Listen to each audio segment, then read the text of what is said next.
¿Qué tal? Este es nuestro quinto mensaje de la serie La revelación de la justicia de Dios en el Evangelio.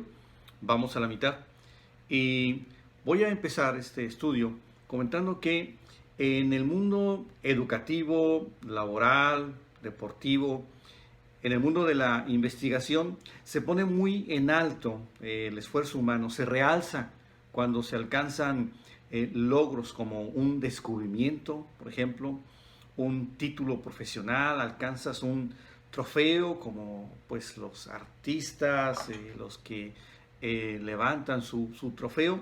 Y bueno, a través de Facebook también podemos saber de esto. Y es obvio que para alcanzar metas se requiere esfuerzo, práctica, habilidades, estudios, probar una y otra vez hasta desvelos. Para algunos, esos logros son fruto totalmente de sus méritos, de sus virtudes, cualidades y habilidades. Es decir, no reconocen la intervención de Dios en ninguno de sus éxitos. Otros, sin embargo, reconocen que lo que ellos mismos son, la posición que ocupan, sus logros académicos, sus cualidades como persona, lo que han obtenido en todas las áreas de su vida, sus habilidades, sus cualidades, todo proviene de Dios. ¿En qué categoría te encuentras tú? Estamos viendo entonces la serie La revelación de la justicia de Dios en el Evangelio. Y hoy vamos a ver este título o este tema, conclusiones extraídas de la justicia de Dios. Si recuerdas, hemos visto versículos 3, capítulo 3 de Romanos, versículos 21 al 26. Y ahí vimos lo que es la doctrina de la justificación, cómo es a través de la redención, a través de la liberación, a través de Dios ser favorable a nosotros. Hoy vamos a ver entonces algunas conclusiones extraídas de esa justicia de Dios. Tres grandes temas se ven o vamos a ver en este momento. La justificación, primero, descarta el orgullo del ser humano. La justificación, número 2, abarca a todo ser humano. Y número 3, la justificación, muy interesante, muy especial este punto, habilita a cada creyente para obedecer la ley. Entonces, acompáñame en este quinto mensaje de esta serie. En este tema de conclusiones extraídas de la justicia de Dios, vamos a ver primero que la justificación descarta el orgullo. Y acompáñame a ver, por favor, en Romanos 3, versículos 27 y 28. ¿Dónde pues está la jactancia? Queda excluida. ¿Por cuál ley? ¿Por la de las obras? No, sino por la ley de la fe. Concluimos pues que el hombre es justificado por fe sin las obras de la ley. Empieza el versículo diciendo, ¿dónde pues está la jactancia?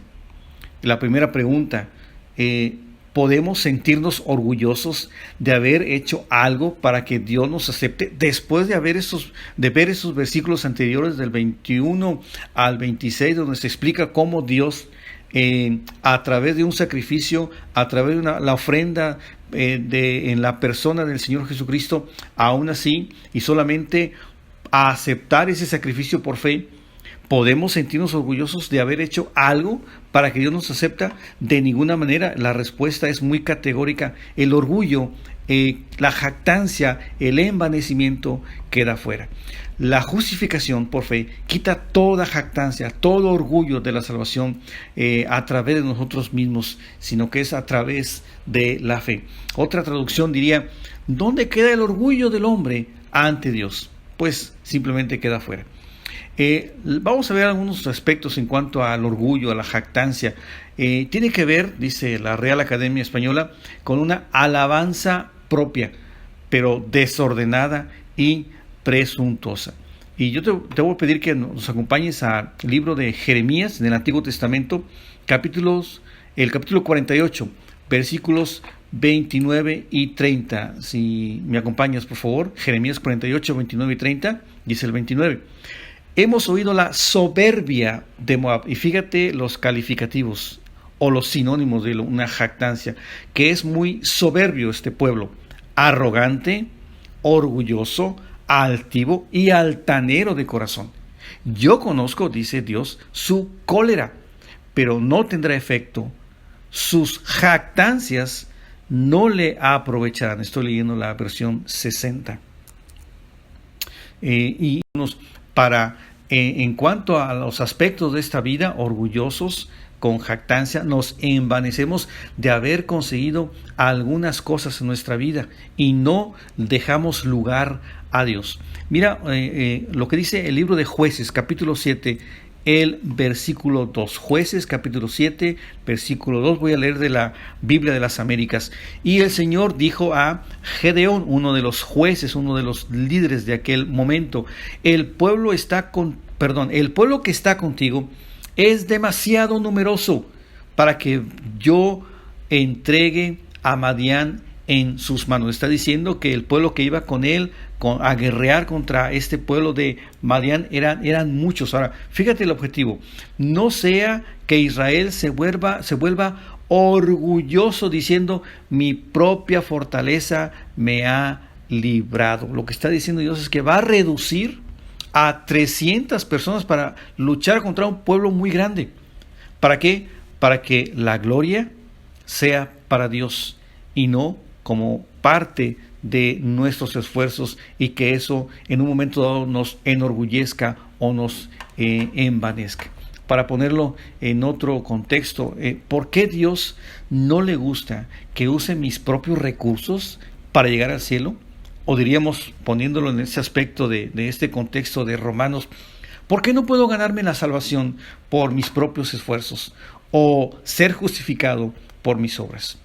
Mira, vamos a ver lo que dice en el libro de Lucas, capítulo 18, versos del 9 al 14, leyendo la Reina Valera. Ahí habla de la parábola del fariseo y el publicano. Lucas 18, 9 al 14, si quieres buscarlo o no sigues ahí simplemente en la pantalla. A unos que confiaban en sí mismos como justos y menospreciaban a los otros, eso es lo que hace el orgullo, dijo el Señor Jesús esta parábola. 2 hombres subieron al templo a orar. Uno era fariseo, es decir, religioso, moralista, y el otro publicano. Estos que cobraban impuestos en aquel tiempo y eran vistos pues, de una manera despectiva.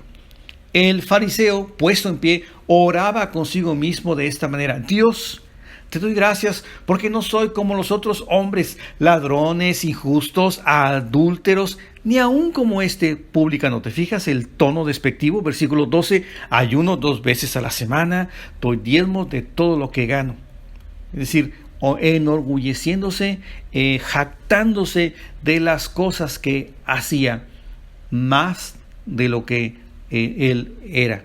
Versículo 13, mas el publicano, fíjate la actitud, estando lejos, no quería ni aún alzar los ojos al cielo, sino que se golpeaba el pecho diciendo: Dios, sé propicio a mí, pecador. Os digo que el publicano, descendió a su casa justificado antes que el otro. Porque cualquiera que se enaltece, el que se enorgullece, el que se jacta, será humillado. Y el que se humilla será enaltecido. Es decir, aquel que admite y reconoce que no hay recursos en su propio ser para hacer cosas buenas, ni siquiera para alcanzar la salvación o para vivir una vida que agrade a Dios, será enaltecido. Y Dios no lo permite, porque si lo hiciéramos así, si llegáramos al cielo con nuestros propios esfuerzos, seguramente llegaremos con un letrero que diría: Dios, no te necesito. Así es el ser humano. La segunda pregunta que se hace ahí, en este versículo 27, dice: ¿dónde pues está la jactancia? Queda excluida. ¿Por cuál ley? ¿O por cuál principio? ¿Por el principio de las obras o por la fe? La verdad es que queda claro que el orgullo para la salvación, para la justificación, queda fuera por el principio de la fe. En este punto termina concluyendo la verdad sobre la justicia de Dios. La conclusión es esta: somos declarados justos por la fe y no por cumplir la ley. Por si alguien tenía alguna duda. Te recomiendo que trates de identificar cuando el orgullo o el envanecimiento están llegando a tu vida. Identifícalo. Cuando hablan bien de ti, por ejemplo, cuando van bien las cosas bajo tu liderazgo o aquello que te encargaron, cuando te llenas de orgullo porque Dios te encarga algo y tú lo llevas a otro nivel, o cuando simplemente son tus logros, tus metas obtenidas y eso te hace sentir orgulloso. Ten cuidado, porque cuando nos llenamos de orgullo, Dios se encarga de ponernos en nuestro lugar. Así es que, mientras algunos batallan con su baja autoestima, otros batallan con su arrogancia, y el equilibrio es la sencillez de aceptar que todo lo que somos y lo que tenemos proviene de Dios. Entonces estamos viendo que la justificación descarta el orgullo del ser humano. Otra cosa que podemos ver en este pasaje de Romanos 3, 27 al 31, es que la justificación abarca a todo ser humano. Mira lo que dicen los versículos 29 y 30 de Romanos 3. ¿Es Dios solamente Dios de los judíos? ¿No es también Dios de los gentiles, es decir, de las otras naciones? Ciertamente, también de los gentiles. Porque Dios es uno y Él justificará por la fe a los de la circuncisión, es decir, a los judíos, y por medio de la fe también a los de la incircuncisión, es decir, a todas las naciones. Entonces, Dios, en esta pregunta que hace Pablo, ¿Dios es Dios solo de los judíos? La respuesta categórica es no, es también de todas las naciones. Es por fe, igualmente. La justificación viene por la fe para los judíos y viene a través de la fe también para las demás naciones, es decir, para ti y para mí. El camino a Dios es el mismo para judíos y las demás naciones, y no es el de los méritos humanos, sino el de la confianza y la aceptación del sacrificio que hizo el Señor Jesucristo.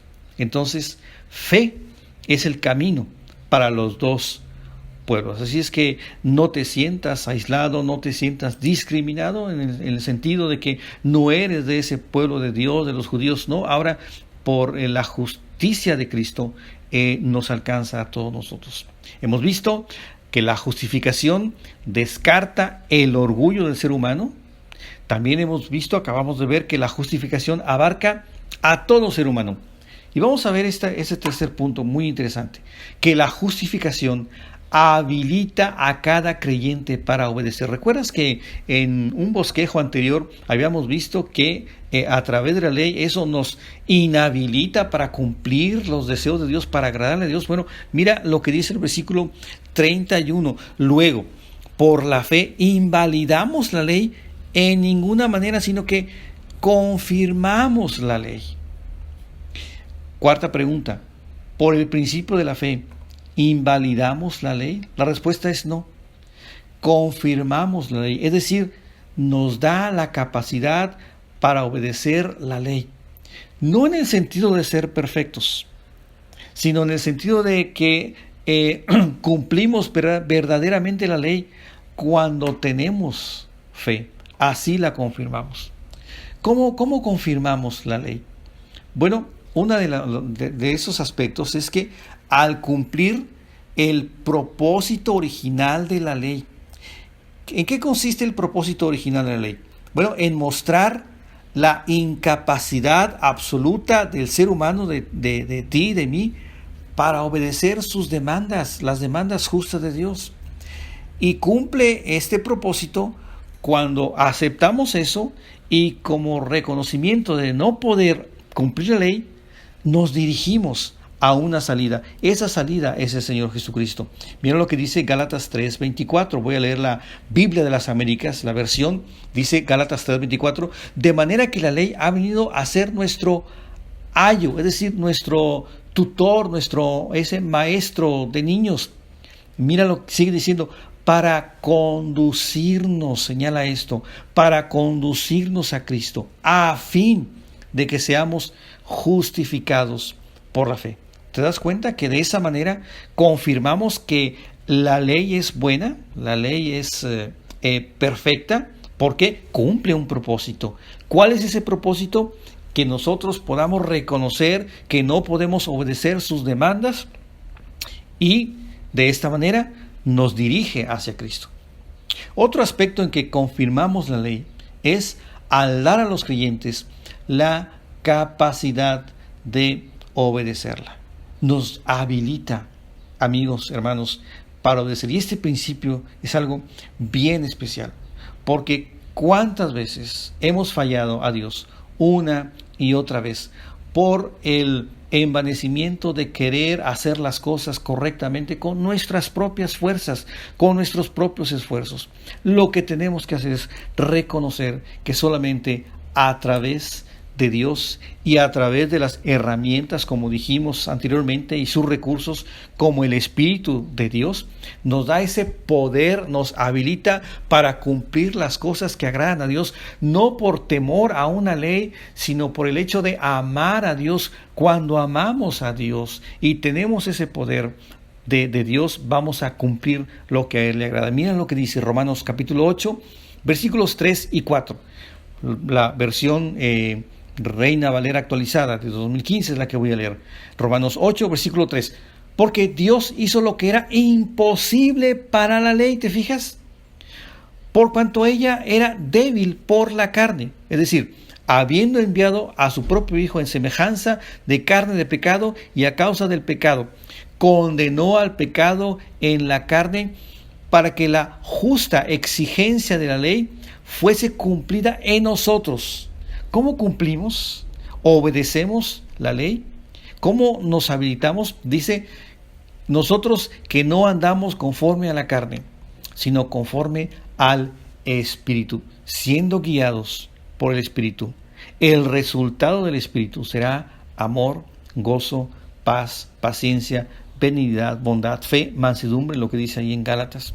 Y de esta manera nos habilita y nos da la capacidad para obedecer el espíritu de la ley, andando así en amor, en gozo, en confianza, en dominio propio.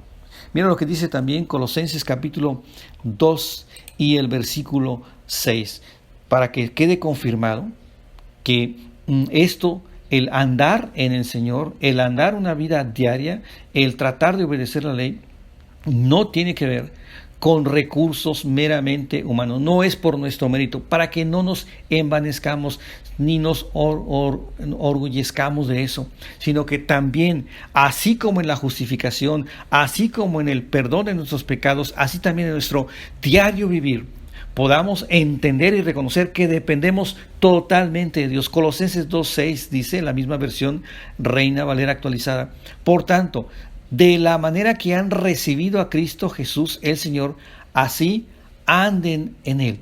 ¿Cómo lo recibimos? Por fe, por gracia, reconociendo que no hay poder en nosotros mismos para salvarnos. Así dice, anden en Él, por fe, por gracia, con el poder de Dios, reconociendo su poder para poder vivir como a Él le agrada. ¿Has visto entonces en la gente esa arrogancia, ese jactarse, ese creerse mucho? Tal vez tú lo has vivido. Cuando haces bien algunas cosas, te va bien.